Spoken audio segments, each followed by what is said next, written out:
Hey everyone, it's Sonya here.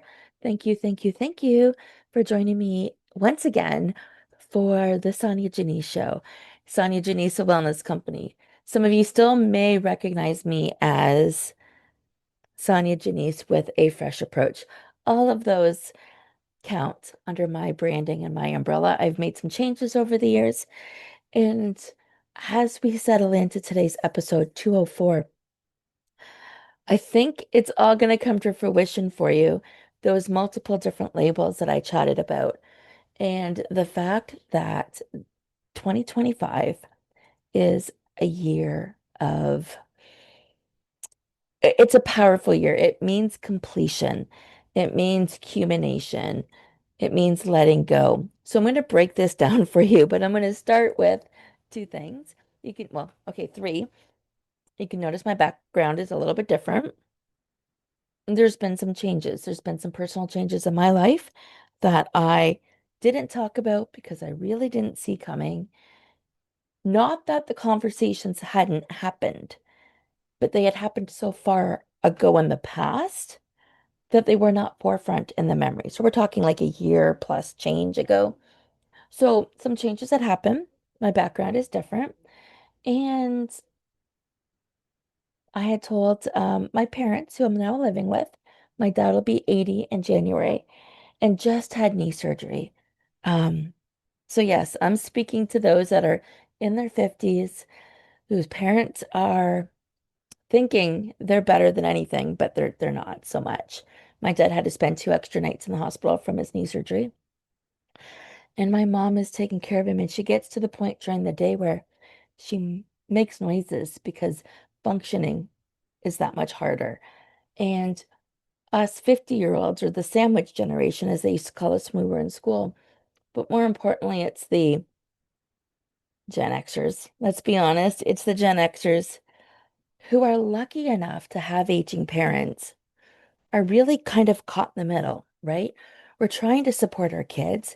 At this point, some of us might need our own support, and yet we're providing as much love and support as we can to our family. Keep that in mind as we move forward. So my mom had interrupted, although I had put a disclaimer, do not interrupt because I'm recording live, the dog will bark. That didn't happen. And what was the third point? I guess we're gonna see if I circle back to it. So the third point, again, I don't remember offhand, but let's hop right into today's episode. Again, it's episode 204.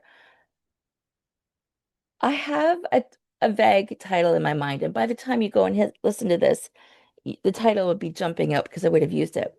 And it would have been what's attracting you to this particular episode. Even if you listen to your favorite podcasters over and over again, there are certain episodes, right? Certain personalities that come out, certain days that are better than others, certain days that are more monotonous than others. And all of that's going to be unfolded in today's and unpacked in today's episode. You see, oh, this is the third point. So I should have napped myself to help heal my head, but I haven't rested yet because I do want to cook dinner. So as I was getting things ready, and just kind of reorganizing a little bit, I grabbed another pair of glasses and I'm like, ooh, I already had a pair on. So, I mean, how many of you have had those moments? And it's not even 5 o'clock in the afternoon. Grab your tea. You're in the right place. This is how you know that this podcast station is for you. And we need to stick together because life isn't getting any easier. But what is going to get easier is the way you manage it because you're going to bounce back that much quicker. Who cares if you put two glasses on? Who cares if you live back at your parents and you can offer them so much support? You know, most of this is the weight that we put on ourselves. So, one thing I've been hearing a lot about lately, and I'm not sure about you, but definitely, this is the third time I've heard about it myself, and that is the fact that 2025 marks a significant end to the 9-year numerology cycle. So let me break that down. Numerology is always based on single number. So, or we always bring it down to the most a single number if possible. So in this case, it's 2 plus 0 plus 2 plus 5, and that equals 9. So 9 signifies completion, transformation, and any spiritual closure that began in 2016. So I want you to stop for a second and think, where were you in this space and time in 2016? I had just moved back. I'd been away for 20 years. I had just moved back. I had purchased my first house all by myself. I had a beautiful home that I loved. I almost didn't recognize. If you go back, oh no, my first podcasts weren't there. Um, so yeah, I loved it. It was a semi um fenced in backyard. There were some problems with the fences and a lot of lack of accountability from the surrounding neighborhood, but that's minor, right? That's really a minor thing. So where were you this time in 2016? Think about relationships. Think about jobs. Think about friendships. Think about where did you live? What have you accomplished? What did you start? And now I want you to put this big picture into mind. Transformation, spiritual closure. Anything that begun in 2016 makes this a very powerful time for reflection. Letting go of what no longer serves you and preparing for new beginnings in the upcoming cycle. Now, I'm excited about this because the more I dug into this to prepare the information to chat with you about, I'm impressed. So my relationship, it would have been an 8-year relationship, so very close to this, definitely falls within that nine-year element, has come to an end. And I am blessed that I have my parents that live close. And at their stage and point in life, I am able to help out a lot more than if I wasn't living with them. So I moved in. That's a little bit of a hard pill to swallow. But when I go back and revisit this, the other was the end of a completion of a cycle. A relationship cycle came to an end. So completion and accumulation. Number 9 represents the end of a journey. The journey that brought on any kind of lessons. Maybe I was taught how to love. Maybe, oh boy. Oh boy, hang on a second. Nothing like keeping that real, right? Dogs barking, people at the door. And this is with a warning, guys. It's okay. It's part of the love. I mean, just take a couple deep breaths, but let me rewind a little bit. I know ageism there. Let me rewind just a little bit and remind you what we were talking about. 2025 is the end of a 9-year cycle. And that signifies completion, transformation, and spiritual closure that began in 2016. So stop and think for a minute. Where were you in 2016 or within that 9-year period? This is actually a very, very, very powerful time for reflection, for letting go of what no longer serves you, and preparing for new beginnings in the upcoming cycle. So I started to say Tony and I have separated. We were common law for quite a while.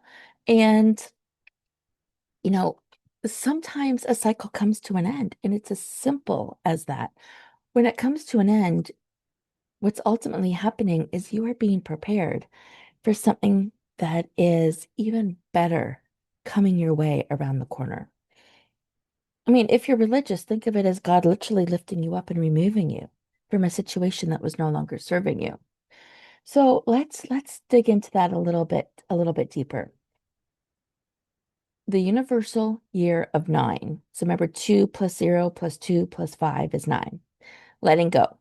It's a time to release old patterns, beliefs, relationships, or situations that no longer align with your growth. And this again can be applied to relationships where you've worked, friendships, who was in your life in 2016 that's not in your life now or within that timeline. Reflection and wisdom. You're encouraged, you're really encouraged to take stock of the past cycle. integrate lessons and gain inner wisdom. What jumps out to you the most? For me, it's a combination of things. When I was here in 2016, I was ready to start my personal training studio. I had quite a few people. That was kind of where my beginning was. Since then, I've written books and I've life coached thousands of people. And I'm sitting in this place of limbo right now. And that is probably because of this next point. A spiritual awakening has happened, a focus on self-love, inner truth, and spiritual connection, which is often tied to the Harriet tarot card. So I'm not dealing with cards right here, right now, but if somebody is really big into tarot cards, this one is particularly attached to the Hermit card. So, what to expect as you're going through the end of this cycle? Major endings. You might experience significant closures in your career, relationships, or even your personal identity. Hold on to that. There's nothing to be afraid of. An ending signifies a brand new beginning. The feeling of being overwhelmed, this feeling of being chaotic, and you can't really bring yourself to a spot where you can focus. It's the universe clearing space for renewal. So even as I'm unpacking and getting myself sorted here, that too is an energetic move of shifting, of releasing energy, of what aligns, what doesn't, right? And that leads to the next point with in terms of what to expect. We talked about major endings, feeling of being overwhelmed, and that can feel very chaotic. And then the last point in this section about what to expect is inner focus, a strong pull towards inner perspective. So for those that, or I guess introspection, for those that don't journal often, maybe you'll start. For those that don't hug trees, maybe you'll start. Authentic conversations rather than external noise. That's big. If you're not used to that, that in itself makes all the difference. I used to need the music on. I used to need a lot of people surrounding me. I used to really thrive in that community. And based on the healing I've done with my head, that is no longer my story. I can sit in a silent room for hours and just daydream. I know, meditate, whatever we want to label it. All right, let's figure out. We're going to keep today's clip kind of short and precise because I know you're curious. You're going to dig into this on your own, especially if you have fallen across this. But I just have come across it so many times, and I think it's very fitting with what I'm personally going through. A physical move, an actual separation of dividing who we once were as a we into a me, which is not necessarily, it's easier said than done. How about that? And then the stages that go with that, right? The stages of loss or guilt or, I mean, whatever it is that you're growing through at the moment. Let's talk about how to embrace this. Pause and reflect. You need to honor life's natural rhythms rather than rushing into new changes. So, the seasons, think of the seasons, think of the four seasons, the autumn leaves and the different colors and the crunch, crunch, crunch. And yet, think of the snowflakes falling down. And, well, I guess, first of all, the trees losing their leaves, they become bare.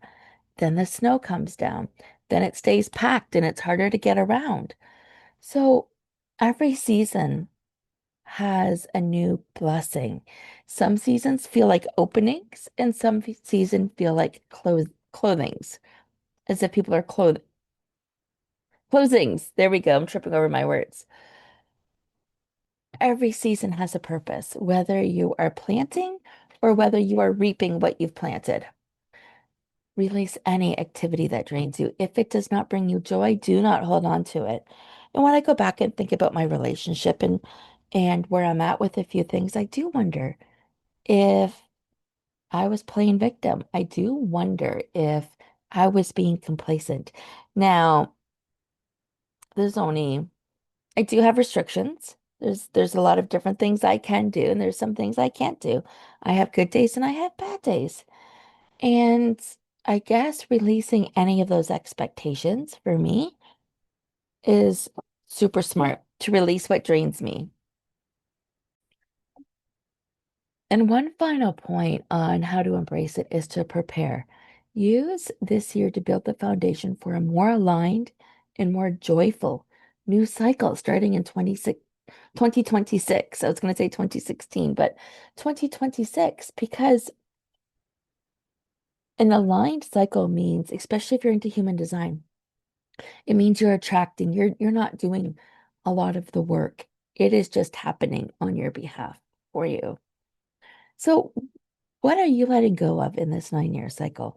What would you like to see differently? What can you look back on the last 9 years and be like, wow, I started here and I ended here. I've written in X amount of journals. I have read X amount of books. Well, that's all growth, right? I want you to be proud of where you're at right now, where you're landing in 2025. If this is not the last recording, this might be the second to last recording for 2025 and like solo recording.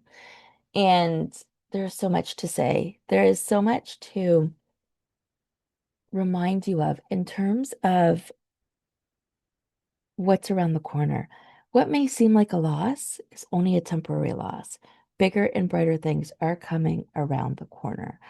And you're not going to fear anything that's to do with being sacred or not sacred, but scarce, but you're going to be more abundant. You're going to be in energetic composition of what the future you is ready for. This is going to invite you to have fresh starts, to open up the doors to karmic cleaning, lots of clearing, and doing a list of profound personal inventory. I do want you to go back. I want you to do that mental checklist. I want you to see what has changed and where you have grown so much. You see, lean a little bit closer for me and a little bit closer. In essence, 2025 is a major turning point for releasing the past, all of the past. Let it go and setting intentions for the future, making way for a fresh start in 2026. Who's with me, friends? Woohoo! Okay, guys, if you liked what you heard today, the barks and all, please leave me a comment. Be sure to subscribe. I definitely kept today live, and I look forward to hearing from you on the next show. Have a great day.